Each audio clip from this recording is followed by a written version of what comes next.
नमस्कार दोस्तों, क्या आप जानना चाहते हैं कि कैसे मरते हुए कर्ण को युद्ध भूमि पर एक रहस्यमय योद्धा ने युद्ध का असली सच बताया?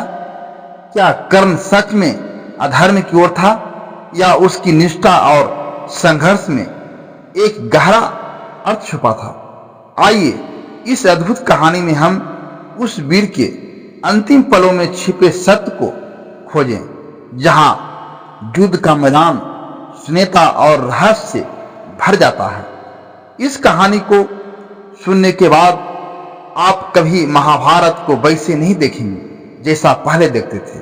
नमस्कार दोस्तों, फिर से एक बार स्वागत है एसपी हिंदी कहानी चैनल में। चलिए मैं उस रहस्य को बताते हैं जिसको सुनने के लिए आप इंतजार कर रहे हैं। कुरुक्षेत्र के रणभूमि पर युद्ध एक भयंकर अंत के करीब था। अर्जुन और कर्ण के बीच युद्ध इतना भीषण हो गया था कि दोनों योद्धा घावों से लथपथ थे, परंतु विशेष रूप से कर्ण की हालत उस समय बहुत गंभीर थी। अपनी अंतिम सांसों को गिनते हुए सूर्य अस्त हो रहा था और आसमान में अजीब सी निर्भता फैली थी। तभी अचानक कोई रहस्यमय योद्धा प्रकट हुआ। उसके 3 बाण थे, नीले वस्त्र पहने, शांत और तेजस्वी नेत्र, जिसने पूरा युद्ध देखा था। यह कोई और नहीं बल्कि बर्बरी था, घटोत्कच का पुत्र, एक महान योद्धा जिसे स्वयं श्री कृष्ण ने युद्ध में आने से रोका था। बलिदान देकर उसने उस समय युद्ध में भाग नहीं ले चुका था, लेकिन अब वह आ गया था कर्ण से मिलने, अंतिम सत्य बताने।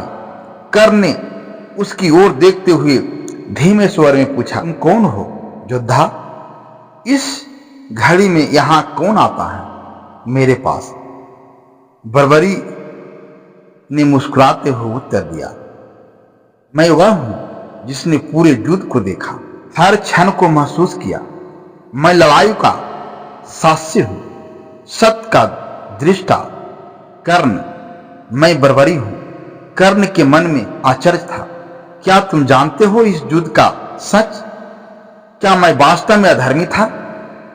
क्या मेरी दोस्ती दुर्योधन के साथ मेरे कर्मों का कलंकित करती है? बर्बरी उसके पास बैठते हुए बोला, कर्ण, तुम अधर्मी नहीं थे, तुम वीर थे, लेकिन तुम्हारी निष्ठा तुम्हें उस ओर ले गई जहां धर्म का पतन हुआ। दुर्योधन से तुम्हारा संबंध मित्रता का था, लेकिन मित्रता अंधी नहीं होनी चाहिए। कर्ण की आंखों से आंसू बहने लगे। क्या अर्जुन की सच्चा योद्धा था? क्या वह धर्म का प्रतिनिधि था? बर्बरी ने गंभीरता से कहा, इस युद्ध में धर्म और अधर्म बिल्कुल स्पष्ट नहीं थे। तुम और अर्जुन दोनों युद्ध के माध्यम थे, लेकिन युद्ध को चलाने वाला एक था, श्री कृष्ण। उन्होंने समय की दिशा तय की। मैंने अपनी 3 बाणों से पूरे योद्धाओं को देखा। अपने पहले बाण से पापियों को चिन्हित किया, जिसमें दुर्योधन और अन्य थे। दूसरे बाण में पुण्य आत्माओं को चिन्हित किया, जिसमें तुम्हारा नाम भी शामिल था। कर्ण ने चौंक कर पूछा, अर्थात मैं धर्मी होते हुए भी पुण्यात्मा था? बर्बरी ने कहा, हाँ, क्योंकि तुम्हारे इरादे शुद्ध थे। जन्म से तुम्हारा संघर्ष था। समाज पहचान और न्याय के लिए तुम्हारे कर्मों में त्रुटि थी, लेकिन तुम्हारे दिल में श्रद्धा थी। तुम दानवीर थे, मातृभक्त थे, एक आदर्श मित्र थे। जीवन में पूर्ण सम्मान नहीं मिला, लेकिन मृत्यु के समय सत्य जान लेना ही सबसे बड़ा मोक्ष। कर्ण की आंखें नम थी। क्या श्री कृष्ण ने मुझसे न्याय किया? बर्बरी ने कहा, श्री कृष्ण ने न्याय नहीं किया, उन्होंने समय से न्याय किया।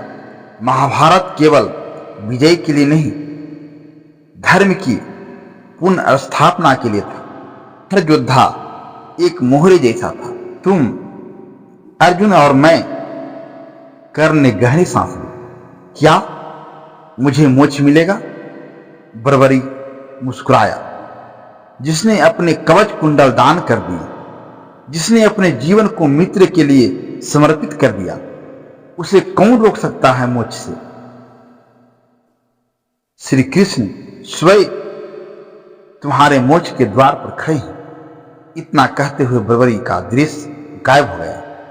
कर्ण के चेहरे पर अब पीड़ा नहीं थी, बल्कि एक शांत मुस्कुराहट थी। उसने अपनी आंखें बंद कर ली। उस क्षण सूर्य से मानो रुक गया हो। उसके सम्मान में कर्ण का अंत हुआ, पर सत्य उसे मिल गया।